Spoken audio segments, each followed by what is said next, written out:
So let's talk about the Charter for Public Education. Let's do that. It was a very significant undertaking for the BCTF, and you really worked hard in terms of making that work. So let's look at the background. Why did we come up with this idea of a Charter for Public Education? What was going on? Well, two things came together, for me at least, when I think about the Charter. The first is that we were into the era of really tough sledding when it came to advocacy for public education. The Bills 27 and 28 had come through. We were in an era when in the legislature, the government had an overwhelming mandate, 77 members to 2 in the opposition. The media was still in a time when advocacy for public education was really, we were having trouble with that. So that came together, in my mind, with my experience in South Africa. When I I'd been going to South Africa for 5 or 6 or 7 years, working with BCTF International Program, and I'd been struck by the Freedom Charter, and not only the Freedom Charter and its content, but the process. In the 50s, the African National Congress went around South Africa and visited with ordinary citizens and residents and talked to them about what kind of country did they want. And that was the result of that process was the Freedom Charter. And I just kind of niggled in my head, and I remember talking with you about that process and saying, what would happen if we could hardly replicate what went on in South Africa, but what would happen if we asked people what they wanted for public education? Is there a way we can turn the debate around? Because the debate was mainly we teachers saying this is wrong and this is wrong and this is wrong and this is wrong, and the government defending themselves. And we were looking for a way to say what's right. What do we want from public education? And that was, for me, the germ of the idea. Well, I think it came at exactly the right time, because I think that we were, teachers were under attack and public education was under attack. And it was an important time to remind people about what public education could really be, and to get them involved, as you say, in the process of formulating some ideas that would be something we could promote about the kind of public education system we could have. So I think the timing was perfect in that sense, in terms of trying to regenerate energy, not only amongst ourselves, but other advocates for public education. Yeah, and the challenge we faced was to make it something that wasn't simply the BCTF saying something again. We were in some important ways very isolated at the time, and so the conception was that it would be independent, that we would participate, the Federation would provide the resources for it, but we'd give over to a panel of people who were for sure supporters of public education, but beyond that, we didn't know much about what they believed. And there was it was a bit rocky getting that concept through the leadership of the Federation, because some people said, legitimately, what do you mean? We're going to put up a bunch of money to send off some people to write something, and we won't have control over what they write? What do you mean? We were giving up control. Yeah, we were giving up control. It wasn't an easy thing. And that was such an important thing to do, as it turned out. But I can remember trying to recruit people to the panel that we would appoint, that were, as you said, strong advocates for public education, but are in no way connected to the BC Teachers Federation. That's right. Other than yourself. Other than myself. So there were 5 of us. Mm-hmm. The first person who we were recommended to was Margaret Markart, Mm-hmm. who was an Anglican priest. And somebody, you, I think, Yes. knew that she was an advocate for public education, and you got in touch with her and said, I don't know what you said. What did you say? Well, I can remember she was somebody who did a similar thing for the Solidarity Coalition way back in 1984, 85, when we had a commission that traveled the province to talk about the economy and what needs to be done. And I knew her there as a strong advocate for public services. And my assumption was, of course, and not a rightful assumption, that that included public education. And I was always very impressed by the role that she played in that forum, and I thought she might be interested in doing this, and of course she was.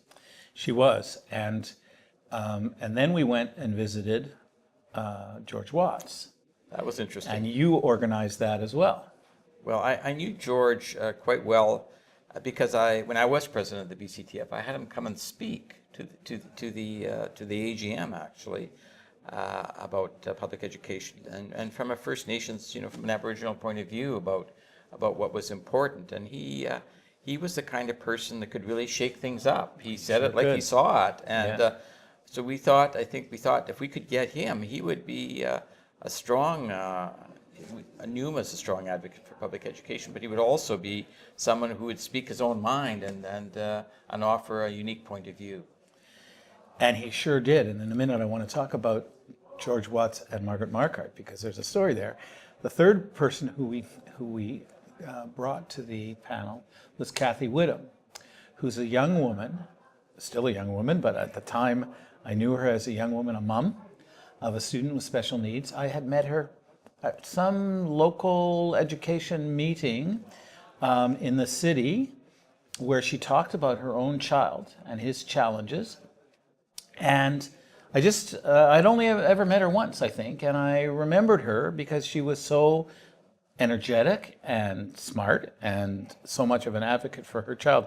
We got in touch with her and she was up for the challenge. And the person who came last was John Moss, Dr. John Moss, who was actually the second choice. We were after another guy, an academic, doesn't matter who said yes initially to being on the panel, and then because of some health problems, couldn't follow through.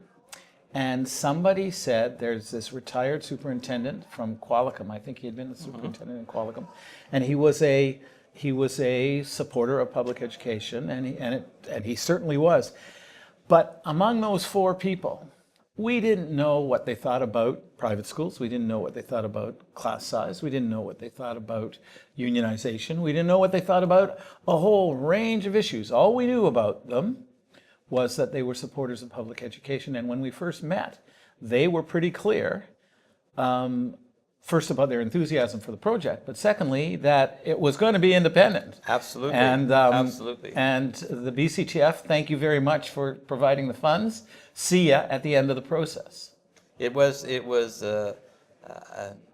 everybody thought perhaps a little risky, but worth the effort, because the effort would involve hundreds, if not thousands, of people around the province, and in terms of getting their thoughts and their views, and these people would all hear the others speak about the concerns that they had about public education and the kind of public education system they wanted. So, from that point on, you as a member of the panel participated in those hearings, and maybe you could tell us something about what those hearings were like. I did attend one in Vancouver, but you fortunately were at all of them. I was at virtual. I think we did 23 towns and cities in British Columbia. Tiny little ones. We were in Old Masson. We were in Victoria and Vancouver and everything in between. Big places and little places. And typically what we would do is we would arrange for a room in a library or in a school. We would send a press release to the local newspapers. We would ask the local Teachers Association president to talk it up in the community, and then we'd arrive and see what happened. And it was extraordinary. In the end, we had more than 700 formal submissions to the charter. Most of them oral, but a number of them written. And so typically we'd open a meeting in a school gym or a school library more often, and we'd say, we invite you to say your piece about what you'd like the public education system to be. And we were very clear that this was an opportunity for people to talk about what should happen in public education. And it was interesting because over and over again, people would get up and say, well, this is wrong, and the government is making this mistake, and we're not happy with this, and we're not happy with that. And it fell to me, most of the time, to say, we really appreciate your comments, but what we'd really like you to do is to turn your comment upside down. You've told us what you're not happy with. We want to hear from you what you want. What do you want the public education system to be? And at the time, in 2002, there weren't very many of those conversations happening. People felt kind of liberated. The tone and the atmosphere of those meetings were the most positive of any discussions about education, public education, that any of us had been involved in for years. People were talking about what they wanted for their kids. Hundreds of parents spoke. And there were teachers, and there were business people, and there were locally elected municipal politicians, and there were social workers, and all kinds of different people. And kids, lots of kids spoke. And the conversation became very positive. It was about, this is what we want. And it was very, very instructive and amazingly enough, we shouldn't have been surprised, but what they wanted was a strong public education system that served the needs of all of their kids. And all of the kids, and their notion of public education was very broad. I can't tell you how many people came and said, you know, music and drama and art are really important, and they're getting lost in the shuffle, and we want a system that speaks to the arts and to history and to social studies, not just math and science. So there was this incredible emphasis on the breadth of what we could do in public education. It was really inspiring. Well, you know, in terms of the result of that whole process, I know that the panel did come up with a whole series of recommendations, but those essentially became lost when you produced the charter, and the charter became such a powerful statement for anybody concerned about public education. And I'd be intrigued about how you did the work together to come up with something that was as cohesive and as broad and as strong a document that you did produce. I mean, well, you're right. The process was quite an interesting experience, because these were 5 very different people. And we sat down, and so the charter itself, the thing that's on the poster, that to my great pride is up in schools across British Columbia, and oftentimes beside the picture of the Queen, you'll find the Charter for Public Education. I love that. So we sat and we sifted through the 730 some submissions. And the first thing we did was we took every word that everybody said and we cataloged it. So if somebody said back to basics, there would be a section in the big fat report that you alluded to, there'd be a section called back to basics. And every time somebody said back to basics, we coded the presenters, gave them a name and gave them a number, and you can still find in that big long report, every time somebody said back to basics, every time somebody said small class sizes, every time somebody said art and music should be emphasized, we coded those so that we could quantify the submissions. Then we looked at the ones that people said the most, and we pulled those out of the big long submission, and we started to sit down and say, okay, let's write this out. But everybody comes with a different history and a different past and a different tone. So may not recall, but I do, that the first sentence of the Charter for Public Education is, public education is a sacred trust. I would never have used those words in a million years. I don't, that's not my vocabulary. But Margaret Marquardt, who's a priest, for her, that was a really important statement. For me, it's a kind of metaphor. For her, it's deeply ingrained in her faith. We both could live with those words. There was a bit of a tussle around those words, and that's just an example.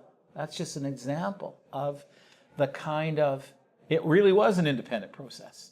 And there's no way in the world that if I, or John Moss, or Kathy Whittam, or George Watts, I think, had written on our own the Charter for Public Education, there is no way that that sentence would have been in the Charter at all, let alone the first sentence.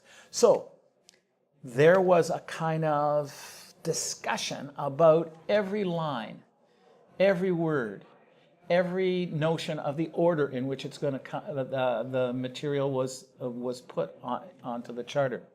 I was going to say earlier, and I don't think either one of them would mind me saying, there was some tension, especially between Margaret and George. Margaret was an Anglican priest and a woman, and is an Anglican priest and a woman. And George is a man, an Indigenous man, whose people had engaged with the Anglican Church in very, very negative ways. And there was tension between the two of them. I think that personally they kind of got a kick out of each other. They're both very likable people. But there were times when it was pretty hot. George thought that Margaret reflected a kind of paternalistic view of Indigenous kids and Indigenous rights.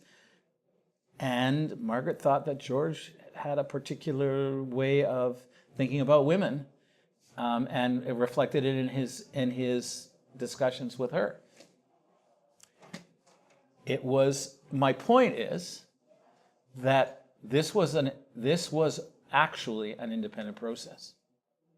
It was an independent process, and I think I'm of the view that when I look at the Charter now and read it, I think it stands to this day as a document that describes, in a way, a legacy of that process and the people who participated in it, the 5 of you and the hundreds who made submissions. But it also stands as a legacy to this province to actually have a document that gives us a way forward that we can look at and say, this is what we want. And I think politicians would be well served today to look at that document and say, how do we achieve this? Because this still reflects and represents, in my view, a desirable goal for public education today. Totally agree. I totally agree. I just wanted to make 2 quick points about the rollout of the Charter. And the first one was that our commitment was that the BCTF would be given a copy of the Charter when the rest of the world was given a copy of the Charter. It was one more insurance policy that the whole thing would be independent. And that's in fact what happened. We made the Charter public at a press conference at the Central Library in Vancouver. And at about 9 o'clock in the morning or 10 o'clock in the morning one morning, and it was at that point that we forwarded a copy of the Charter to the Federation executive. Probably came through you. The second point I wanted to make was that spring, the panel of the Charter came to the BCTF AGM. We were invited to speak at the BCTF AGM. And we didn't make a speech, really. There was a short presentation about the history of the Charter, and then we read it. Each of the panelists took turns reading the elements of the Charter for Public Education to the delegates at the AGM. We also gave each local a copy of the charter, and I was nervous as anything, because there are places in the charter, couple at least, where if you wanted to, you, as a BCTF activist, you could take umbrage at what we said. I don't think it would be fair exactly, but you know, the BCTF AGM isn't always 100% fair. But so I was very nervous. The others weren't immersed in BCTF crazy politics, and they were all excited about reading the thing. And as it turned out, they were right and I was wrong. We got a tremendously positive response from the delegates to the AGM. It was a wonderful thing for the BCTF to undertake, and a very wonderful result, and the arm's length and the independence maintained throughout. It was great.